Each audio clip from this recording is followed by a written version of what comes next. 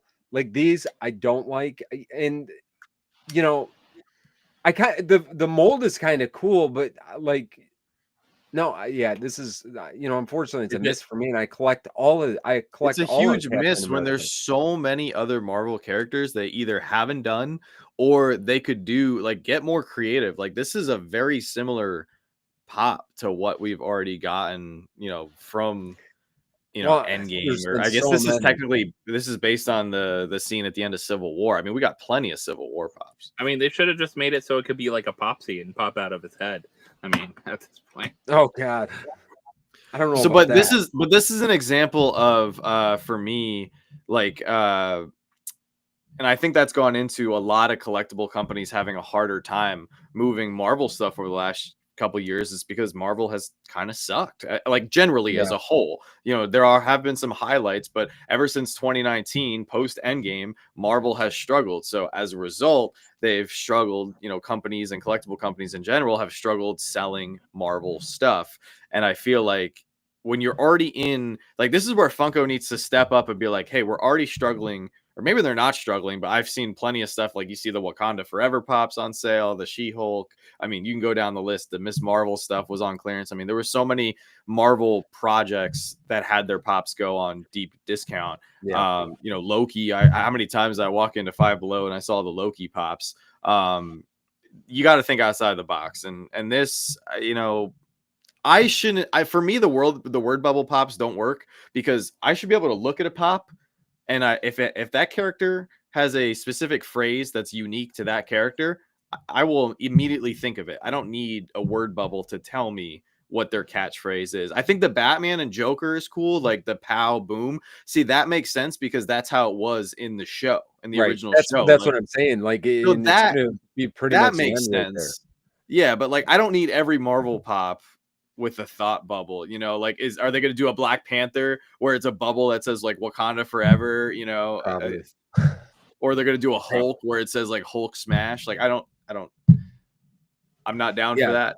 So No. with no Star Wars, Marvel being a miss for me, and I don't think there was any DC and no Freddy's or Franny's. Like this con is definitely not for me. Like No, it and is. that's kind of that. I mean, listen, no joke. I'm looking forward to the Tin Man right now. The Tin Toy. I'm sorry, not Tin Man. The Tin Toy.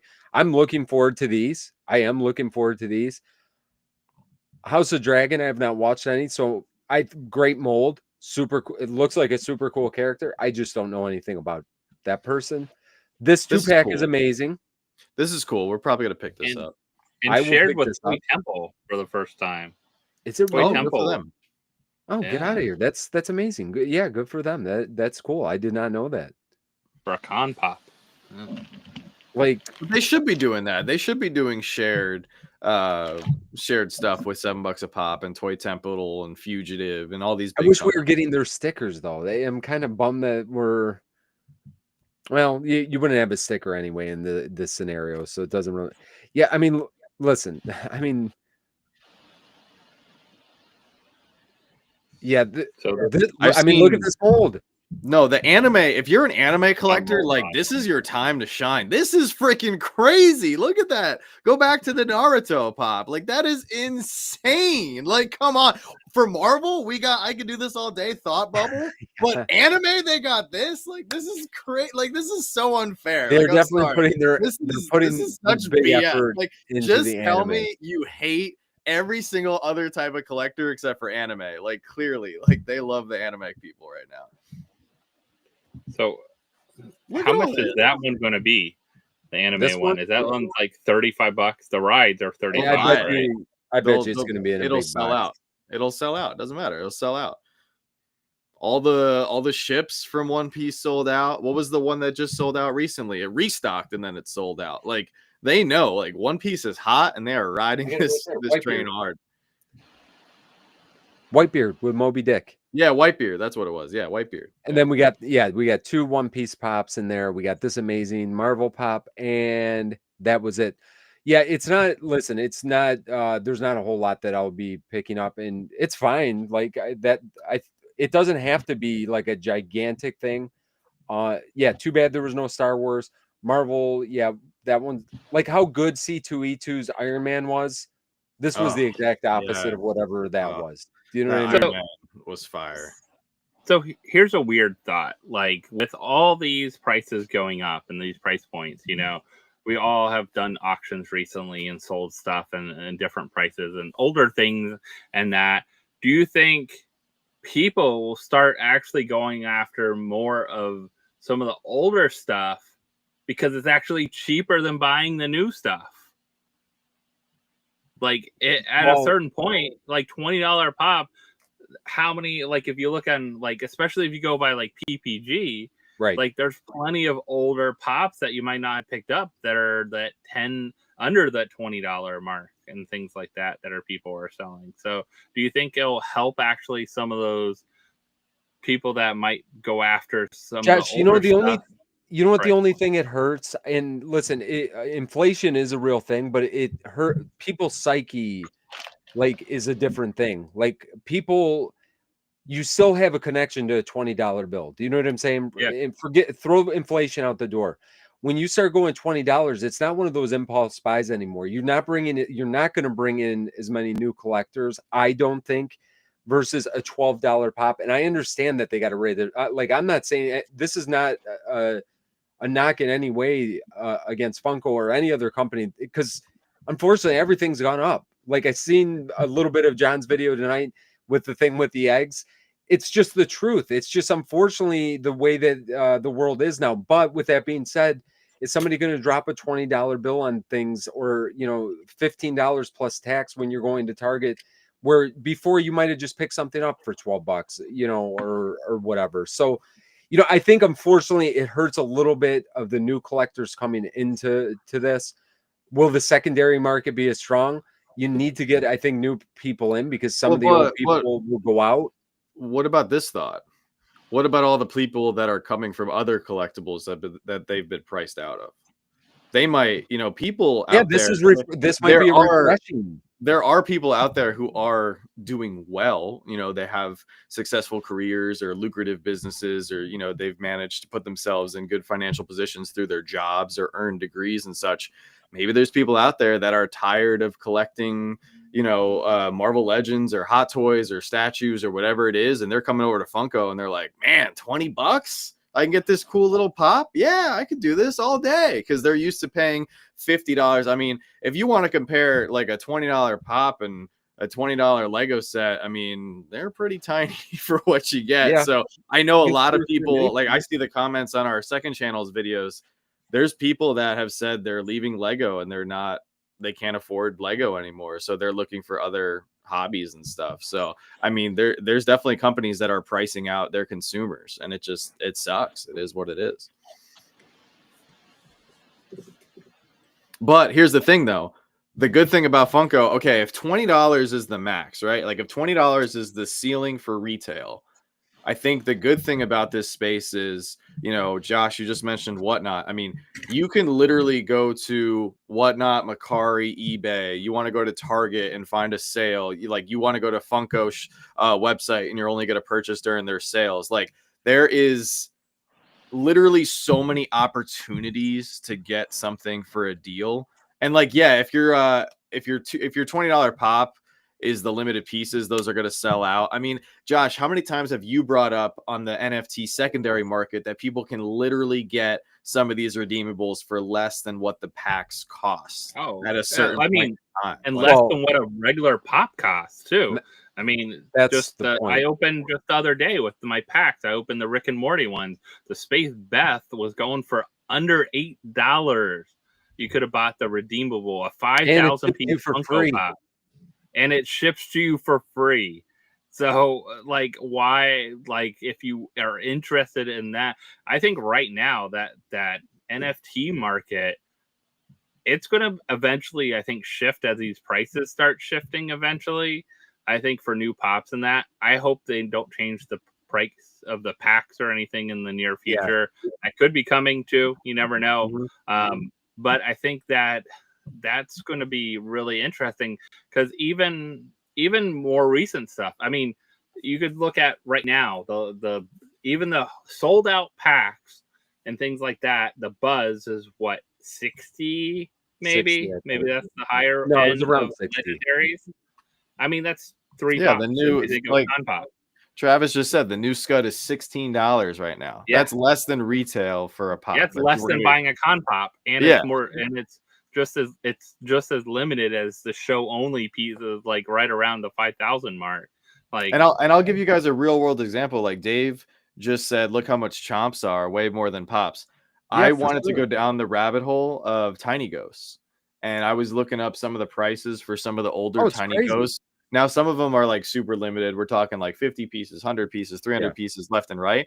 And I was like about to pull the trigger on this $250 tiny ghost a couple months ago, and I was like, I can't do this. This is crazy. Like, I'd rather buy a pop grail for $250 than a chomp or not a chomp, a tiny ghost, just because I don't know. To me, like getting the box, the piece count, like the, you know, for whatever it's worth, like I like stickers or whatever, but stickers might be going away, whatever. I like having that the way a Funko Pop looks. I think it is very nice, you know, for display. It sits well on your shelf and everything. Where I like tiny ghosts, but I've had a couple of them and they don't have the same shelf presence that a Funko Pop has. So that's why I can't justify spending more than, you know, retail from when they drop. And retail was not cheap either. I mean, we went to New York Comic Con and we got that case of tiny ghosts, and I'm all for supporting Fugitive toys. Like Fugitive is great, but it was like what, $180 for the case. And if you break it down, I think it was only like $20 for each tiny ghost, and we sold off like half the case.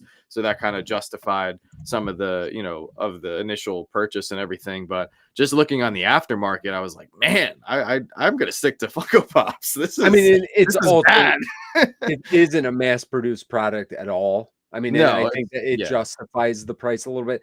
And again, you know, yes, the prices are going up because inflation and all these other things, but the molds have gotten much more detailed, much better, honestly. Like if you put it, and listen, I love the old pops. I love like that nostalgic kind of where they all look the same. But I'll be honest, I remember back in the day not buying them because I thought they all looked the same. You can literally tell a character's, like, you could tell what a Chris Evans pop looks like versus an Oscar Isaac pop, which is insane to me, but you could tell that. Do you know what I mean? Yeah. So, I mean, the quality has gone up a lot. I mean, they are mass produced items, but I mean, they do look good. I mean, I don't know. At the end of the day, is it going to help the secondary market? Will it help with the older stuff? I think people have been really over, especially the last year or two. I think a lot of people have been going after a lot of the older stuff because the prices have come down where it's more affordable. And I think to your point, Josh, I think that, yes, I think that the pricing going up here is going to maybe even push that even more on that secondary market, which is good for us, you know, collectors. You know what I'm saying? Because there are still collectibles. I don't think that I'm going to say something. I'm about to say something absolutely crazy. You ready for that? I don't think in general pops are going to be collectibles as we sit like with just regular releases. I think it is going to come down to these con ones that they post, because I think that they will start pulling this back. I think that they're going to realize that that's how it should be. Cons and it's NFTs 100%. It should be the they need collect to do that though, because the anything with a con sticker on it should sell out within the first couple days. When they don't do that, it starts to make you feel like you're getting an inferior product. I just don't know how they don't I think that they do understand that. I just don't know if they were able to pull numbers back. It's simple. It's black and white. They got greedy. They got greedy after they saw like every company did. The post-pandemic boom. Yeah, every company got greedy. Every company raised their prices, and then, but here's the thing: the retailers, your Targets, your Walmarts, your big box stores, your Kohl's, those are where you see the real prices. When Target takes a Funko Pop or a Lego set or, you know, Hasbro action figure, and they go, hey, Funko, Lego, Hasbro, Mattel, whatever, we're not moving these at full price. We got to mark them 20% off. At Black Friday, we're marking them 50 to 75% off. They have to move the product, and that's where you see, it's twofold. That's where you see the companies who making the product are probably charging a little bit more than they should, but it's a curve. They're going to sell, if this Spider-Man right here, right? They're going to sell, let's say 40% of the ones they made at full retail. They'll sell the other 40% that they're making a killing on. And yeah, right. exactly. Then they'll sell the other 40% for 25% off, and then they'll sell the last 20% for 50 and 50% off and deeper, right? It's the same thing. So the companies are probably charging too much.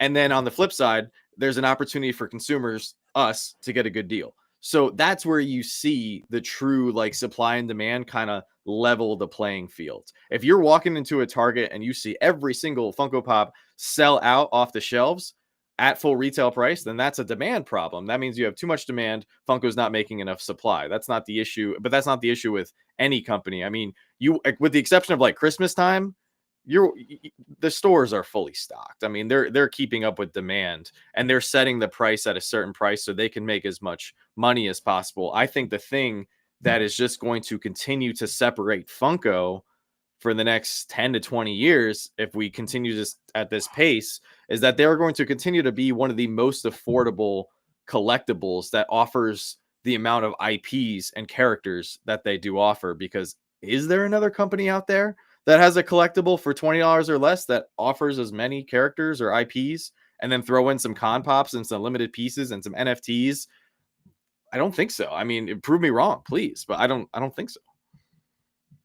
Yeah, great. But I think this con lineup is good. It just happens to not be my jam. So yeah, some good molds, some good stuff, and there's some stuff that I'm not interested at all, and that's okay. I don't need to buy everything from every con every single time. And there's a couple really good pieces that I'm going to go after, and I'm looking forward to it still. So I'll be sure that I'm on the site that day. And I think it was March 28th. Am I correct in the date?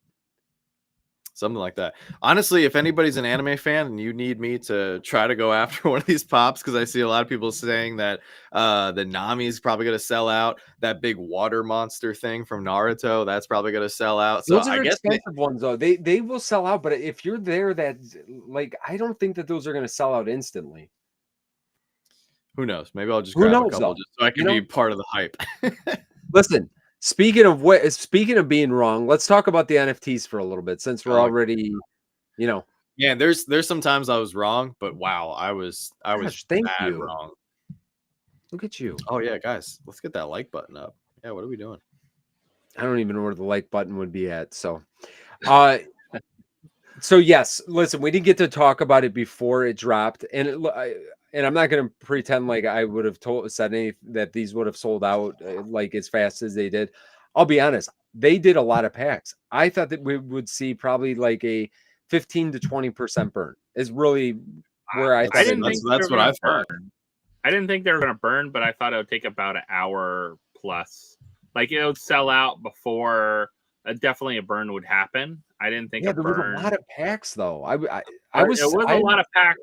But I mean, I think this is a pretty hyped line. I think it's also, I think also it helps that they really haven't done a ton that people have went crazy for lately. No, all last December, I don't think like people went crazy on spending NFTs. I think earlier this year, people didn't even get a spend earlier this month because you had to have Funko rewards points to get those ones, and they're still going. They haven't closed yet, so we don't even know the burn on that one. Do we know how many have sold out of that one? You can see how many have been opened at least. So right now it's getting close. I think it's 45% have been opened or so. So I think it's going to be close. Which is to more than I expected, to be honest. Depending on how many people are holding on based on how many are on sale. Because people were upset and then they were like, I'll just go spend all my points. I mean, I think people will also people are like, I can double my money and use it for another drop. I mean, right now it's double your money. once it burns, will it be even worth more? Because that means all of those pops will be cut in half of their numbers. So, and Yeah, I mean, I think full disclosure, I sold a pack yesterday for $70 so I could Dude, go buy the Buzz Lightyear. And it there you sold go. pretty well. I put it like 500. I don't know. I put it, I think, like because I wasn't trying to get every dollar out of it. $70. I'm like, dang, I quadrupled my money of what I would have got back if I used those points on the website anyway. So I put it like $7 or $8 under what the lowest one at the time was even going for. But so yeah, that was that. Now, I wanted to point this out because I just noticed this tonight, and I thought this was kind of interesting. So if you look on the lower left-hand side here, it says 4.19, so 4,190, and I believe it says collectors underneath that. Kind of gives you a gauge of how many people bought into this. And I grabbed a couple other ones. I grabbed the G.I. Joe one to see kind of where the hype, you know what I'm saying? One that there was a big burn on. And you can see down here, there's 2.49. So it's, 2,500 people roughly for that. And then we'll go to a super popular one, which was the Turtles. And you can see that was a little bit higher than Toy Story at 5.29. So, Toy Story really had the, I was surprised, I think, in the sense that, the last two Disney drops that they had, they were not probably as, we love all Disney. So like all of them we're excited for, but the Disney afternoons and the Mickey and Friends, and I should have went back and looked at what those were kind of at, because those were also exclusive to the drop site or the drop marketplace, when the drop marketplace wasn't really fully adopted. And I kind of said in our video today too, I feel like nobody uses any of the wax sites anymore, and almost completely uses the the drop marketplace now, which I also think helped in this one. But it was exciting to see that they sold out as fast as they did, but you were able to get the packs that you wanted and not be completely brokenhearted on if you were there, because they did sell out fairly quickly. I was really surprised how they sold out, because I went in there, had a couple browsers open, bought mine. I got in right away, like I got in within 2 minutes. Yeah, I got 1 minute. I think 1 minute. One was right in. One was like 1 or 2 minutes, and I had something else that like 6 minutes. So I got in right away, got my packs, and I left. And then later on, I was on a meeting, but I was like, let me check how they're doing. Like, I'm curious, like how close they're. And it said sold out. But I was able to click and buy 10 extra packs. Like somehow, sometimes they get held up in the people's carts. And I was able to check out, which I was surprised, because I never am able to do that when that happened. But I was like, oh, okay. And I was like, let me keep checking what's going on. And I think I messaged you, Vince. I'm like, they're popping up if you want to try to get some extra. But I was like surprised, under 20 minutes a sellout. So that was definitely, for that many packs, I was surprised that quick. And it shows that these people are willing to drop the money on drop when it's something they're hyped about, when there's a hype around the IP, and there's a hype around the number of collectors, and also the potential collectors because people also invest in these too. Like, it's not just for people buying. People are like, I want to sell my packs, or people like, I want to get the redeemables so I can sell and make some money off them, or whatever like that. But I think, it's crazy to see a drop like this go that quick. And also, I will say, if you haven't jumped on it, the number of collectors actually was bigger for Funko Ween Series 2, and that ends tomorrow. Oh, by the way. Yeah. So Funko Ween, if you want Funko Ween Series 2, anything from that, get on it before it closes. And the tokens still, I think, don't change too much in price net right now. I've seen, at least lately. But like, there's the Proto one. He's only like $15. There's other ones that are like $20, $30. Like, you can get some of these, or you can even buy packs still for almost retail. So if you want to get some packs and have some fun, I opened a few in the last couple of days. I got lucky on a couple of them. So, and I got some of the stuff to get another like royalty I was after, or close to it, so I can finish it up. But it's like, those are the kinds that are like these. The last couple drops, if you look at the prices of packs in the aftermarket, are pretty expensive right now. Yeah. Everything. I was just shocked. I mean, Toy Story is great, and I grew up with Toy Story. I love it. I thought the pops were fantastic. I couldn't believe they sold out all these packs. I guess after the last two drops, or what did we have in January? Did we have anything in January? January we had Adventure Time. Adventure Time. So, Riley, dude, you are not cocky at all. I'm super excited for you. You got that you got the Dark Valentine's Day Franny. I guess because I spent so much time arguing with people over the Valentine's Day drop and the Christmas drop, and I thought both those drops were, like forget the Dark Valentine, forget about the points, and just the drop itself. I thought was fantastic. I love those pops. I also love the Christmas train. Obviously I'm a Freddy Franny proto guy. I just felt like Toy Story is good. I was just shocked that they sold this many packs. So, I mean, good for Funko. It just shows them that there is a very strong and healthy NFT market when you drop the right IP at the right time. Because I definitely feel like there's certain times throughout the year where people are, a little bit overspent, or, with the holidays and such, it's probably not the best time to drop NFTs. Probably also helps that, although we didn't know the WonderCon exclusives before this drop, but like we don't have a big con coming, so it's not like people. I mean, some people didn't even know WonderCon was a thing. People were still asking about C2E2, or they were just going like, "Oh, there's no con until San Diego, right?" Like, no, we have WonderCon. So I think this was just a well-timed drop as well. So I'm excited to see. They're definitely going to make a Toy Story Series 2, so it's going to be really interesting to see what they drop. Maybe at the end of the year or beginning of next year.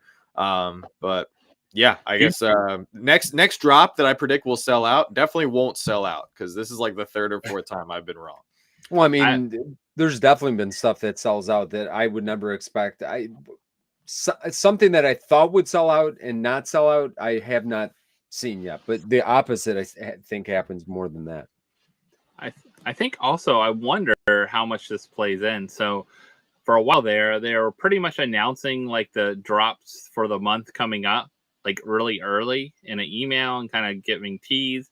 But then also that kind of, I wonder if that opposite way, it kind of teases people where they should keep their budget for their money. When they do, when you know what the next two are going to be. Oh, these are the two. Well, I can only buy one of them, and I have to make a choice between the two, because who knows what's next? Like, they haven't said what's like next.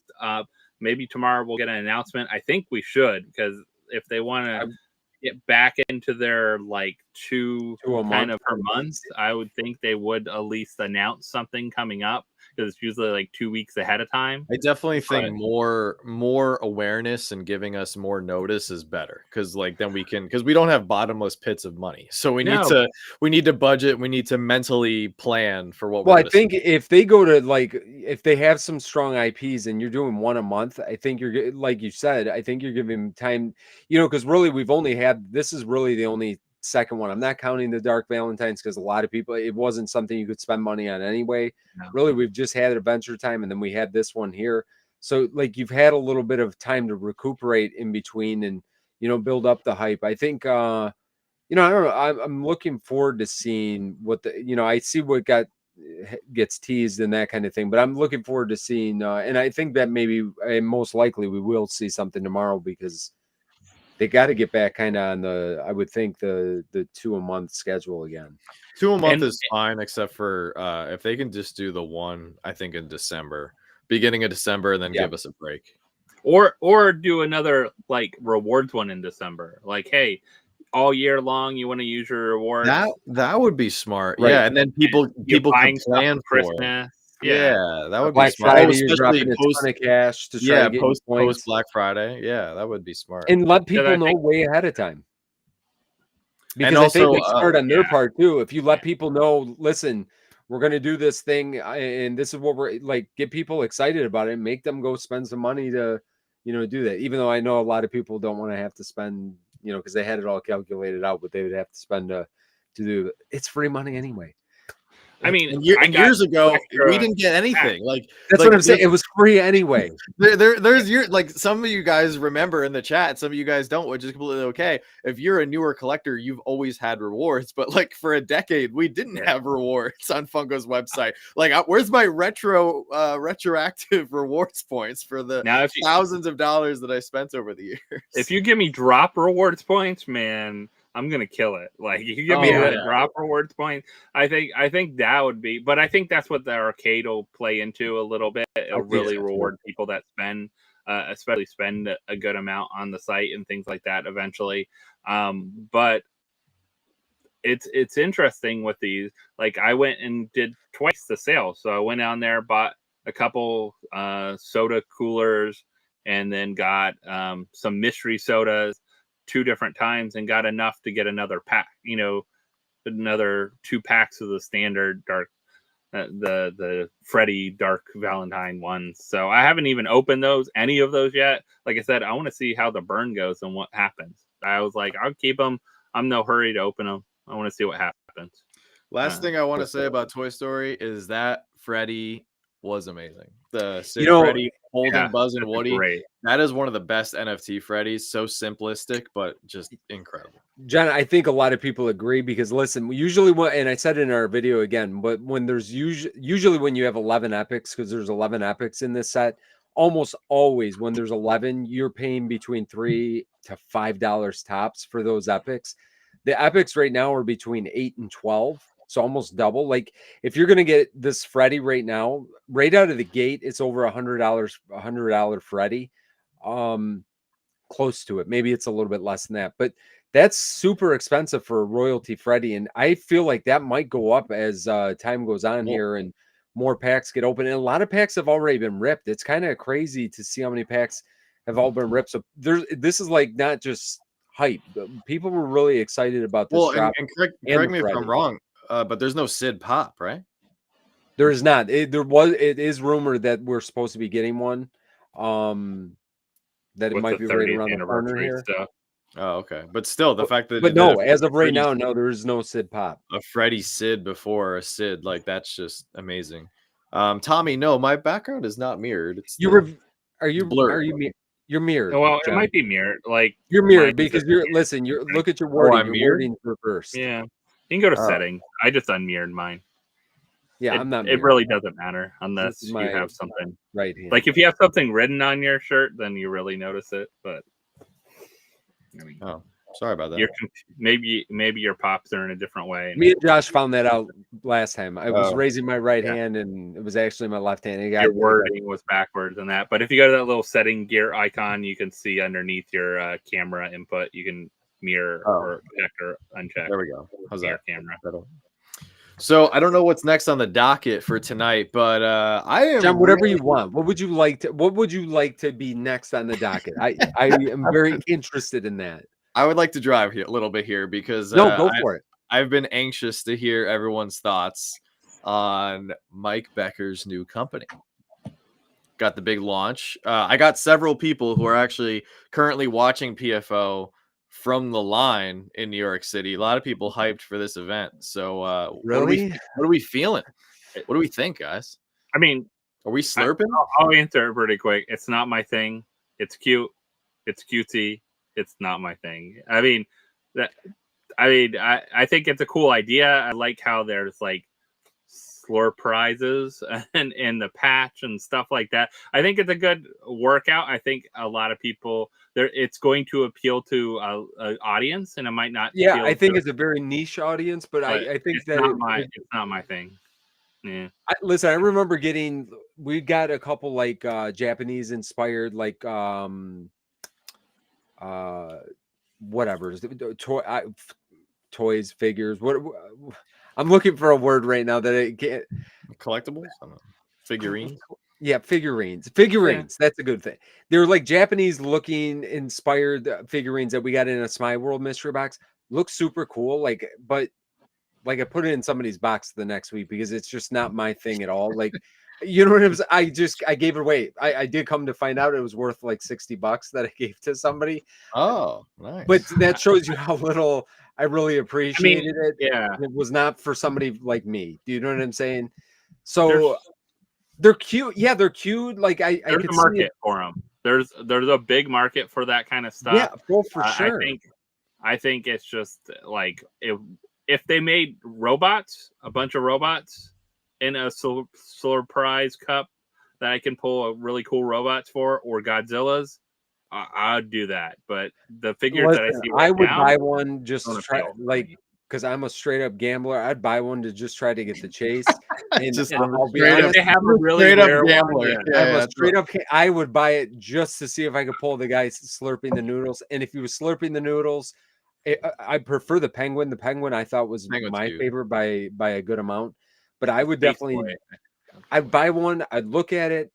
I'd like to see it in person, and then I probably wouldn't buy any more just because, again, it's not my thing. But I really do think it is Mike's passion. I think that like you could hear when he talked about the Jumbo Chan and how much I think he was the driver of that.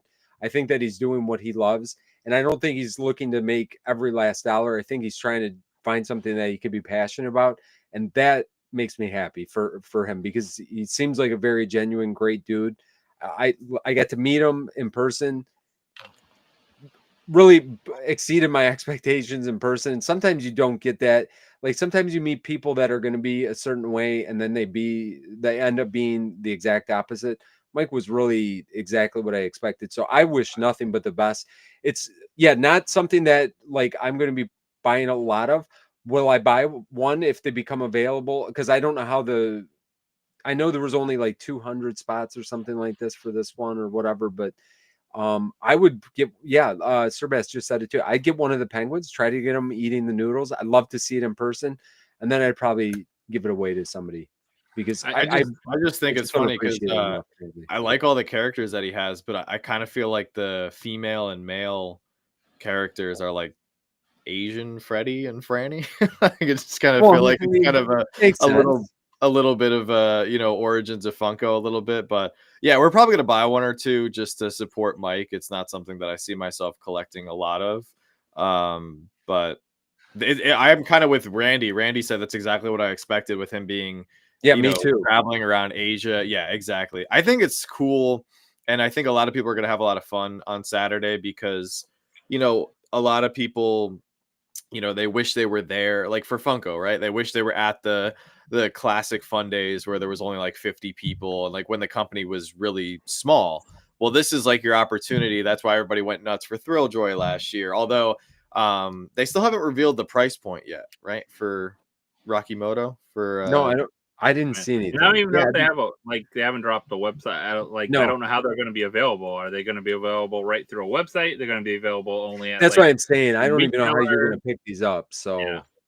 well, I just think that if he can find a way to retail these for 10, 12, $15, I feel like he's they're going gonna to be more than that. he's gonna kill it, and I think he's gonna do fine. I think what killed Thrilljoy and why Thrilljoy kind of died is because they're so expensive and they take up a lot of space. I think These space I is a think bigger killer for that than even the price. Because again, for that's these why I they was don't- saying even the $20, you're going to 50.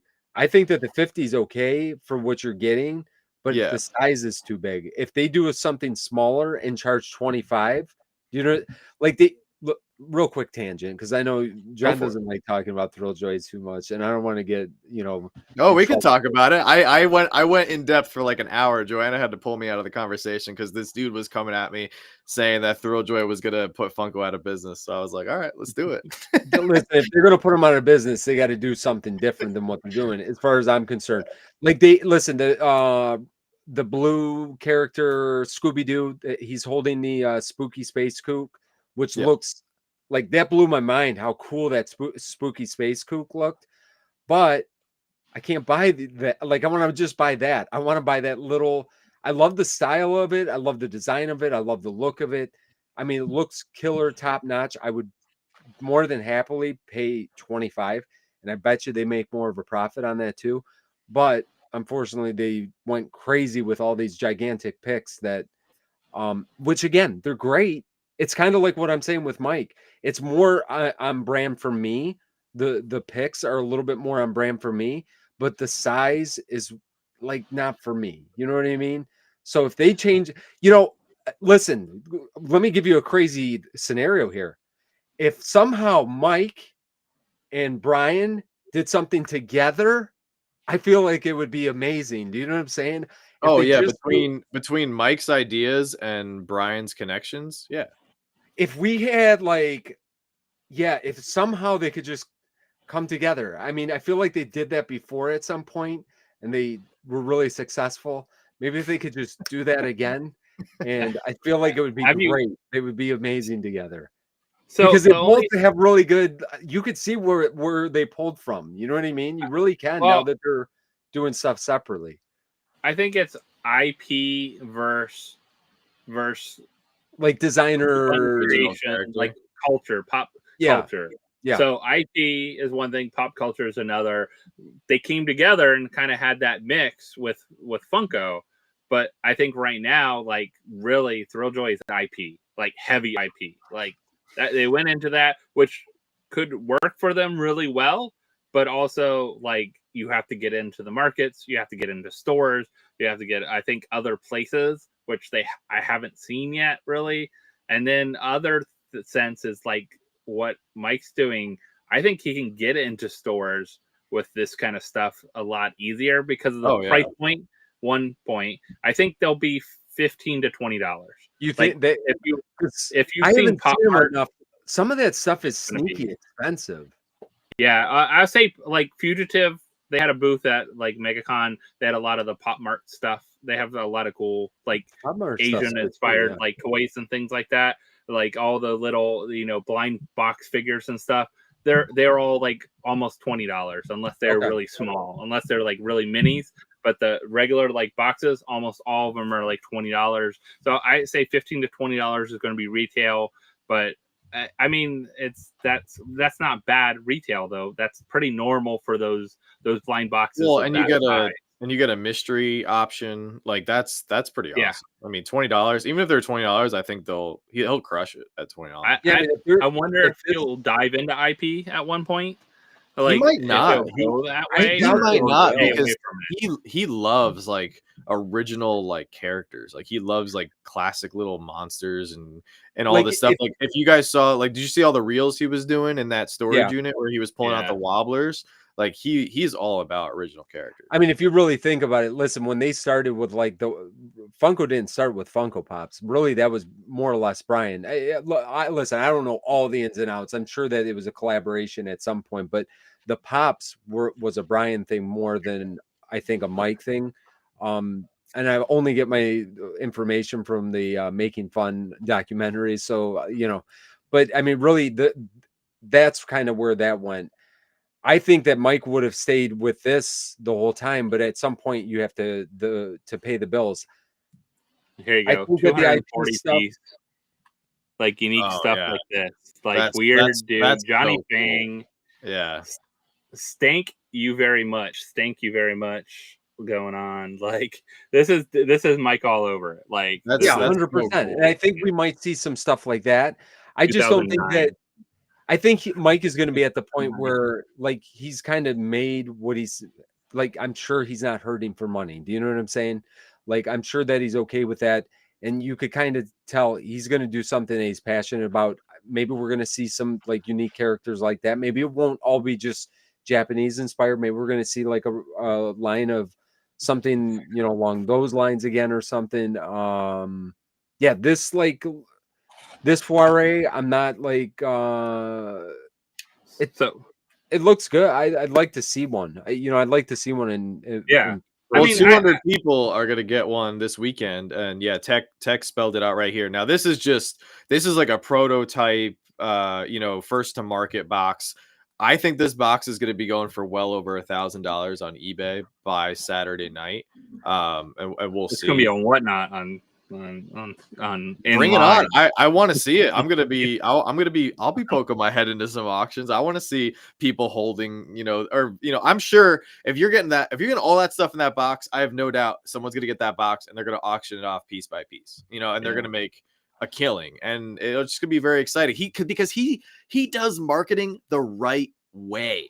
Like he's not just going right. Like he's not like I'm not trying to always throw Brian Mariotti and throw Joy under the bus, I but we feel were like at you're New York about to Comic say Con something that's and they had pallets and pallets and pallets and pallets of everything. So it's so cool to see the way that Mike's doing it, where yeah. he's slowly phasing it in. They were teasing it. He's not even selling it at WonderCon. They're doing the booth and the panel, and they're going to be doing giveaways and stuff. Like that's how you build up a brand. Yeah, I think truthfully, I mean, for Thrilljoy, what has hurt them the most at this point, with at least collectors from our community, probably has been one, like the hype died really quick after New York Comic Con. One, because product didn't get out. If this product gets out right afterwards, like after this launch or soon, like they have a lot of like good like timing for everything, or knowing it won't come out for a little while because it's going to be in pop marts everywhere or whatever.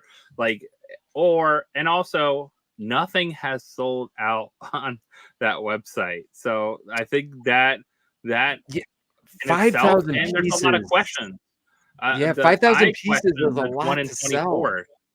I question the 1 in 24s. I mean, Yeah, after we the haven't seen a lot. con, I haven't seen any others beyond the ones that have been open at the cons have been pulled or opened or anything like that. Like even go up on eBay or market. I ended up selling mine personally. I told you guys and let you guys know. Like I ended up selling mine because someone made me a good offer on it. That I was like, okay, it's worth me selling at this point. Because who knows though? It could be one of 8 because I haven't seen any others come Right. up on eBay or on a market or hear about someone pulling one. Even them showing a story on someone pulling one or something like that. Like, do they have that many pallets still at the place at the warehouse of the older one? Probably. Are they gonna like? How are they like? How are these getting out? Like, should have been in those orders with the first orders that people made because they had the New York Comic Con sticker on them. They should have with the 1 in 24 of stuff like that. So a lot of questions, and I think that kind of hurt them early on. A lot of people kind of question a lot of things that are going on. I think the IP stuff they're doing really good with and fun with, and they're doing different things with. I think price point, like we've all talked about, price point's going to hurt them. Size is going to hurt them. For I people think that people won't buy multiples as much. no, with the price point, with the size and the price point, and then when Yeah. you add those both together, it's kind of a bad combination. And then on top of that, I think the biggest, they also went too hard too quick. Like it really got overwhelming fast. You know what I'm saying? And- If they would have slow played it, like with what Mike is doing right now, coming out with, I don't remember how many characters. It looked like a lot, but I know that there was chases and stuff in there. I don't know if it was 6 or if it was 8, but like if he's gonna do others, like now they can release something next month and we get us talking again about something else or the next project, or you know what I'm saying? When you drop everything all at once and it's like, oh my gosh, look at all this stuff. What am I gonna do? I gotta buy that. That initial hype was like pretty high for everybody. But and Brian disappeared afterward. Like we yeah, haven't heard from him. Like Mike's not going to disappear. Mike's going to be talking about this every day, probably for the next 20 years or however long this company lasts him. Like he's going to talk about it all the time. He's going to be at special events. He's going to go out and he's also a people person, Well, that's what I mean. Like Brian kind of came out like, this is my company. My name is on this. Like on the back of every Thrilljoy. I have one over here. I can show you. On the back of every Thrilljoy is his name.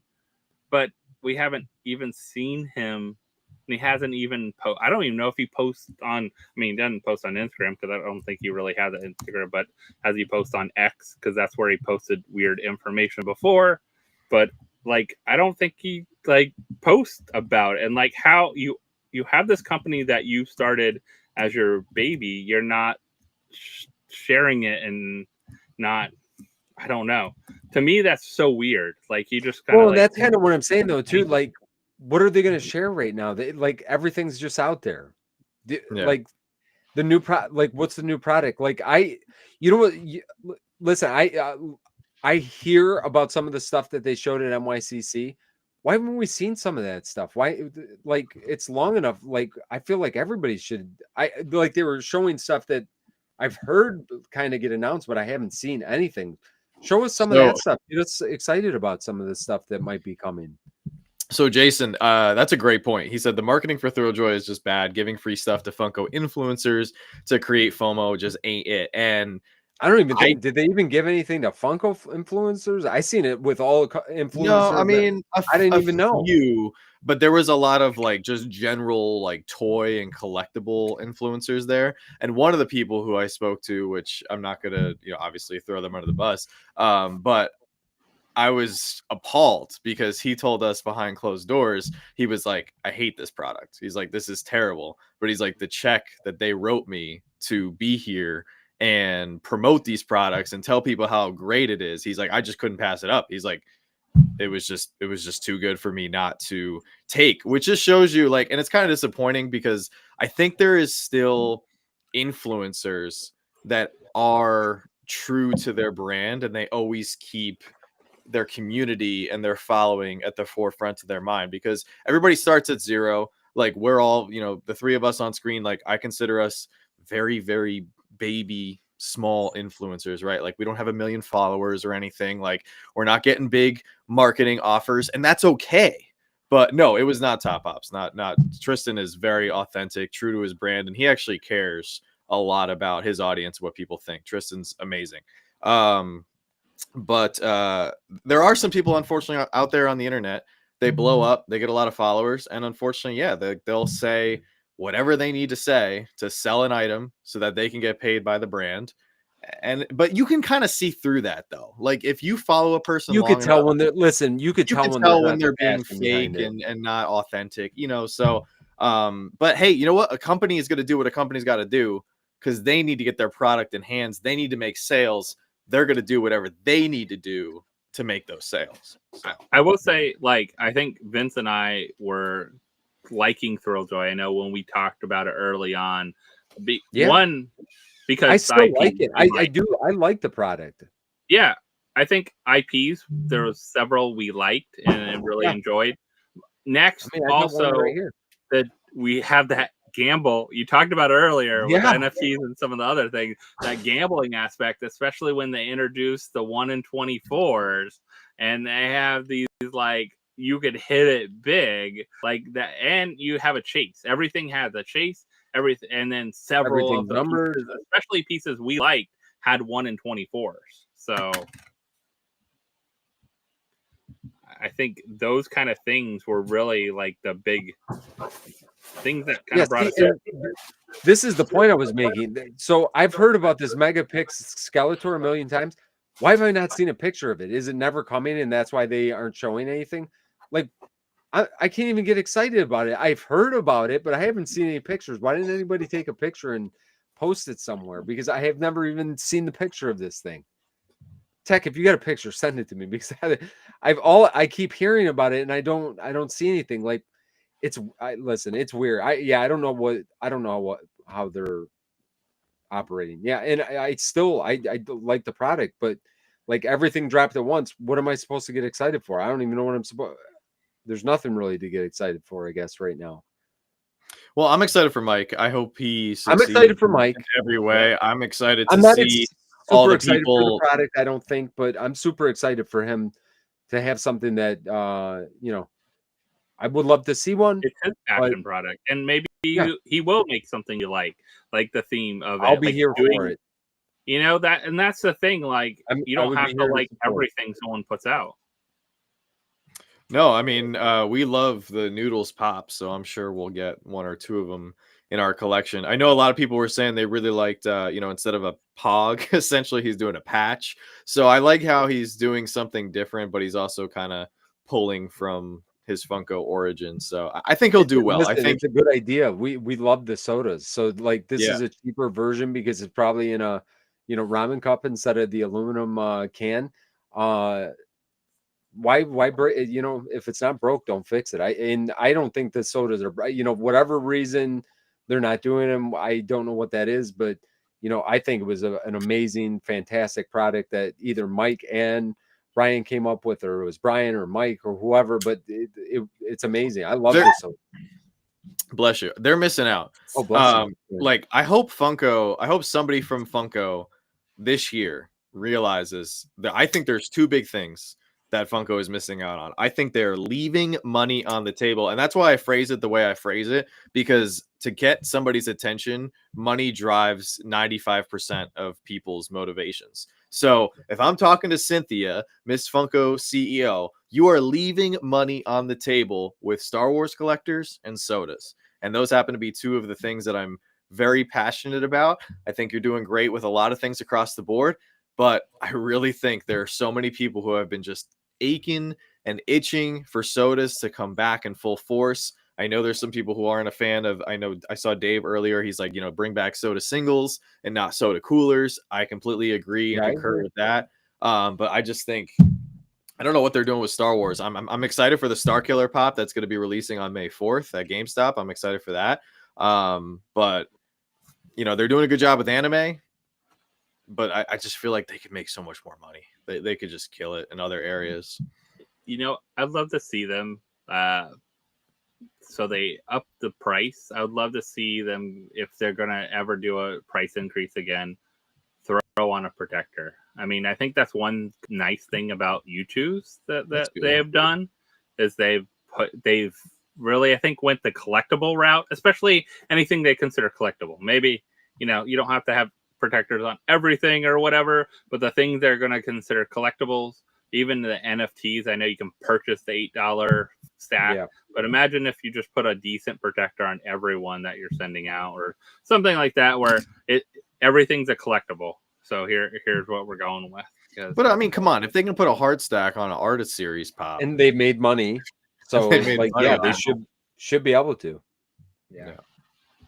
But anyway, we'll see what happens this weekend with Rocky Moto. I love the message behind the base of the company and everything. And if anybody in the chat is going, if you're trying to get one of those boxes, like I hope you get one. I think it's going to be very exciting for the event on Saturday, and I look forward to living vicariously through you through Instagram and TikTok and YouTube, and we'll probably all be watching on Whatnot and eBay. Yeah, Velvet, more Star Wars characters. Let's go. Give us. Sorry, I'm bringing this back up again. I wanted to go at least over one more thing, and let me find the stick. Oh, not this again. Not that. No. Hold on. This. Oh, this. Yeah. What's the thoughts? What are your guys' thoughts with the stickers no longer being on the box? Or on the stickers not being on there? Saving money. Do it on this. I'm fine with this because it saves money, and then there's less opportunity for the stickers to fall off. Yeah. Yeah, you're not going to get the sticker peel over time. It's not going to block the window as much. I have no, I'll be honest. What I have more of an issue with, and again, it's because I'm a sticker weirdo. I believe this was a Target exclusive, and we're not going to get the Target exclusive stickers anymore. That's kind of a bummer to me, because I think there's something very unique and fun with that. But I get why that's happening though, and maybe for the greater good, for not having the chance of fakes and all that stuff, and keeping one sticker. I don't know if they'll have international anymore. Then I'm assuming this will just replace international, and it'll just be the only sticker that they put on the pop, so they don't have to differentiate anymore. That I'm not 100% sure with, but I'm okay with it being on the box. It's just I do I'm gonna miss the retailer stickers. Yeah, if we don't get retailer stickers anymore, that'll be a bummer. But I think it'll be a bummer, especially for those that are like, I mean, all right, we got Target and Hot Topic and all those kind of, but imagine like a Toy Temple, how much that's what I'm saying for them to have a sticker on, or one of the big ones also is like what Chalice has been doing, and then they have the pre-release kind of like sticker kind of thing. You know what though, with that, I mean, is that their plan? Because I don't know that. I mean, I'd love to know that, but is that their plan, is to go with these stickers on everything going forward? Because I mean, every exclusive, they kind of talked about it to guarantee the authenticity of exclusives. I don't know if it's going to be, who knows? Will the retailer have a choice to put on an extra sticker if they would like, though? Kind of WonderCon, a great example, right? We have that sticker like that. We have a WonderCon sticker. So you know what I don't know? stickers. Why can't they put that sticker on the side? Why can't they put it on the side window? They Is there a could. reason for that? That would look weird. Why is it got to be on the better. front? Yeah, just put it on the side. You're not even blocking the view of anything. And then if everyone go on to funko.com, put in I have Travis, a for you. Put it on the move the Travis sticker brings to the up an side. excellent point. He says, "What if the Chase sticker will also be on the box?" Now you're blowing my mind. Yeah, that's a could good be. question. I mean, why not? I mean, I could see, yeah. If the box changes for the Chase, a lot, it so varies too, because some boxes don't change, some boxes do change for Chase. You know, and that's the other thing that I'm thinking right now. Like, I wonder how they must have worked this out at this point. But like when you go, because you know you're probably getting that Stitch as a regular version at some point too. They got to switch the box design now. It'll be interesting. I don't have an issue with it. First thought, first impression of it, I don't have an issue with it. I think my biggest thing is that we're going to maybe lose the retailer stickers, and I guess we'll see what happens. I mean, we just got that Toy Temple exclusive Ezra last year. It was, I think, the end of last year. We got the Toy Temple sticker on that, and I'm wondering if those would get these stickers. I don't know. I don't know if they would or not, I guess. I like stickers, so I'm sad in a way. But yeah, me too. That's what I'm saying. I just think it's like part of the aesthetic of the box, or of the collectible itself. But if they're trying to save money, which is going to allow them to do other things, I'm okay with it. However, I think the biggest thing I would be upset about is just the communication. Like, this is another perfect thing. The CEO could come out and say, like, hey, you know, I really think they should come out once to twice a year or even quarterly and say, could be an email blast. It could be a mini video that they put on Funko's YouTube channel. Like, you know, we're doing some things to improve XYZ. We're doing something different with the stickers right now. We're upping the price of con pops, but we're going to be including a hard stack. Like, if you put these things out for people to see, instead of like us trying to dissect and figure out what's going on just based on hearsay and, you know, little bits of news we get from various sources, I just think communication is key. Yeah, and I listen to, because I know we're coming kind of close to the end here, but as a communication thing, like what we were just saying, should we have found out that these pops are going to be $20 by people going on the website and having to check the pre-links out? Like, that wasn't I don't remember, was that announced anywhere? Did they say that we were going to start seeing con stickers? Not to my knowledge. Con pops at $20? I don't remember seeing anything on that.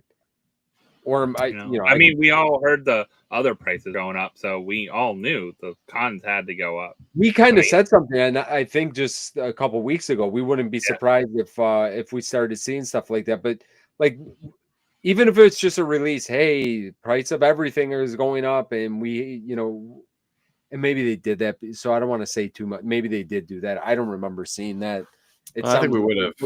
We would have heard about it, you know. I feel like we would have, and they could have said like, "Hey, here's the trade-off. You know, prices are going up for materials. You know, I don't want to get anywhere near politics, but like, there's issues right now with, you know, international fees as far as imports and exports. You know, is that affecting Funko because most of their factories are overseas?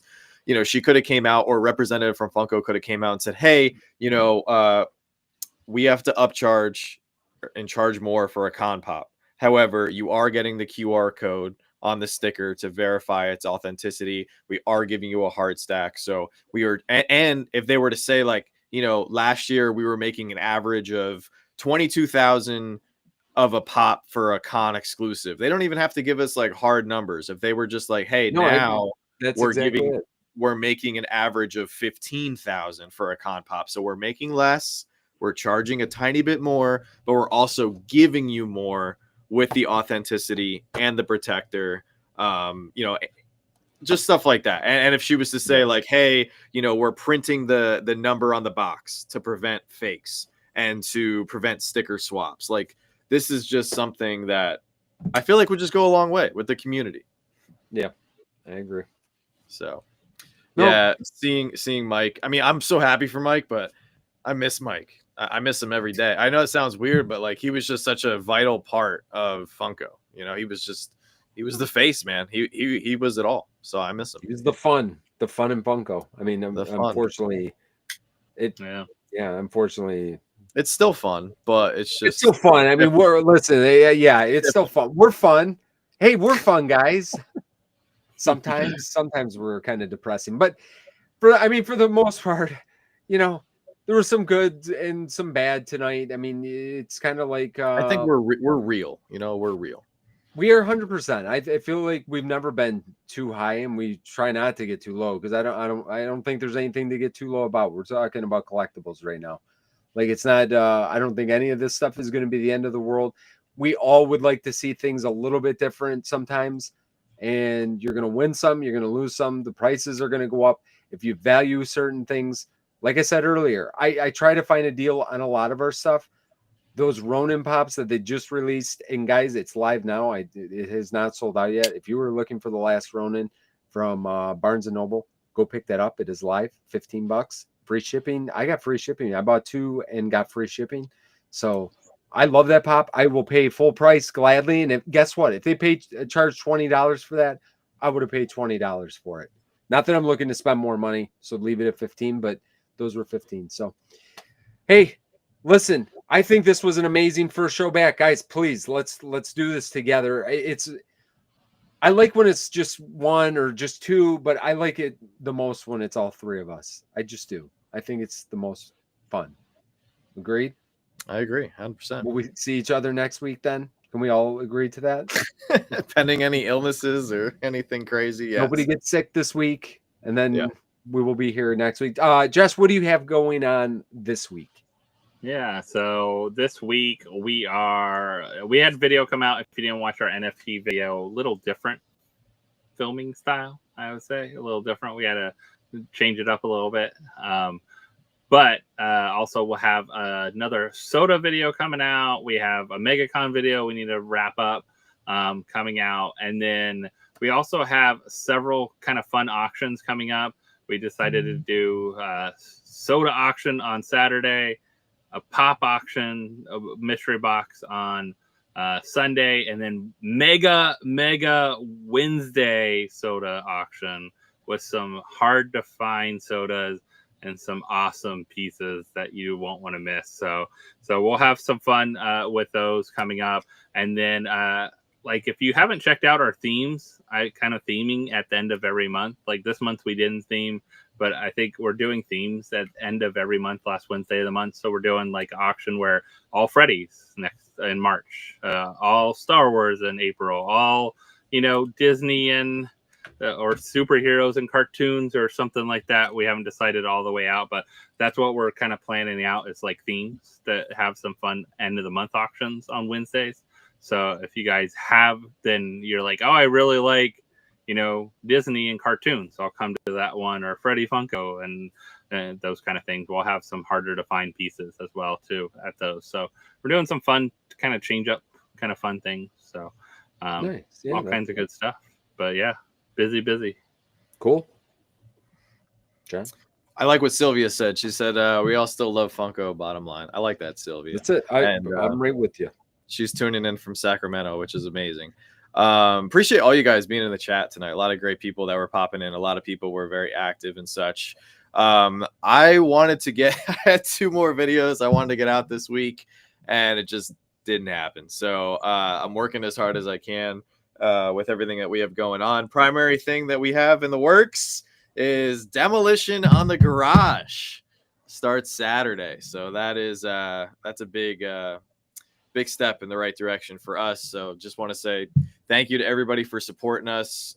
We sold a lot of stuff in February, and just very grateful for all the support that allowed us to get to this point. So we're pushing through, and we got a very busy and very exciting weeks ahead with transforming the garage into our second studio for our second channel and everything. But we'll be out of town for a couple days this weekend. We're hanging out with family a little bit. Next video for us will probably be on Monday. Joanna's had some medical stuff, so that's why I kind of delayed some of our battles and such. But yeah, just working as hard as we can. Dropped our TargetCon video today. If you guys want to go check that out. Other than that, we'll just be super busy with renovations and videos and auctions. So that's Same old, same old. Same old, yeah, Same old, same old. Same old, same old. We've got a video for Sunday already filmed. Sunday's video, I think, was fun. We did our NFT unpacking today. It was quite honestly, it was crazy. Once again, we go watch the video. You guys will enjoy it. If you want to see a couple lunatics with Disney stuff, you will enjoy the video. If you don't like lunatics with Disney, skip this one. You will not enjoy today's video. So other than that, I want to say real quick, over the last 2 weeks, especially, or maybe the last 3 weeks, we've had a lot of people go to the website and pick stuff up. Guys, thank you so much for doing it. Seriously, especially with the amount of mystery boxes that we do, it's been hard to be on Whatnot. Like, we have not been doing every week, and we probably won't do every week moving forward. We'll probably use the website more. If you guys are inclined and you need anything, check that out. I'm not a good salesperson, so only buy something if you really need it. We try to be pretty fair with the pricing. So I do appreciate you guys doing that, because it really does mean the world, and it really does help the channel to keep going, because mystery boxes, yes, they're very hard to find, and sometimes we got to just pick up whatever we can, and some of them get expensive at times. So we appreciate that. Other than that, I think that's it. I don't think I feel like I'm probably forgetting something, and you know what? Oh, well. Hopefully you guys enjoyed this evening. I know I enjoyed being back together with all of you once again. It was great. Guys, that's it. I think that's it. Let me find the button to end the stream. Oh, it might be here for a while. Does it end right away, or should I start my waving right now? Because I don't know. It might end right away. So, guys, I'm going to start my waving right now. Good night, everybody. Have a fantastic weekend. We will see you next Thursday, and we will all chat a bunch more on Josh's channel, John's channel. John's channel. I think we're on John's channel next